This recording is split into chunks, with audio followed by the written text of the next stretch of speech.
ચાંદી 1979નો ઇતિહાસ પુનરાવર્તન કરશે કે નહીં? હા, ચાંદીએ 1979 બાદ 2025માં જોરદાર તેજી બતાવી છે।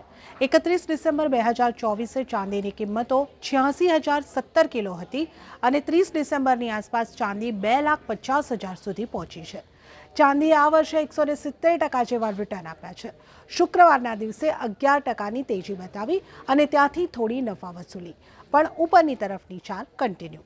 મુખ્ય 3 કારણોની વાત કરું તો ડેફિસિટ 2026 છઠ્ઠું એવું વર્ષ છે જ્યારે ચાંદીની ડેફિસિટ હશે। આ ઉપરાંત ઝાઝી એવી ડિમાન્ડ, ચાંદીની ડિમાન્ડ જે છે એ ઇન્ડસ્ટ્રીયલ ડિમાન્ડ પણ છે અને ઈવી માટે પણ ચાંદીની ડિમાન્ડ વધી રહી છે। એટલે મુખ્યત્વે આપણે જોવા જઈએ તો આ 2 કારણો તો હતા જ, અને ત્રીજું છે ઇન્વેસ્ટમેન્ટ ડિમાન્ડ। ચાંદીનું ઇટીએફનું બાઇંગ જોરશોરથી આ વર્ષે થયું છે, જેને કારણે પણ ચાંદીને વેગ મળ્યો છે।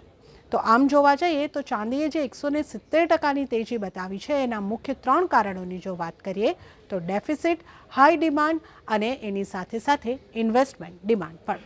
અને અત્યારે જે તેજી આવી છે, જે નવું એક્સેલરેશન મળ્યું છે, એ ચીનના એક્સપોર્ટના પર લાગેલા પ્રતિબંધોને કારણે ચાંદીને નવું એક્સેલરેટર મળ્યું છે।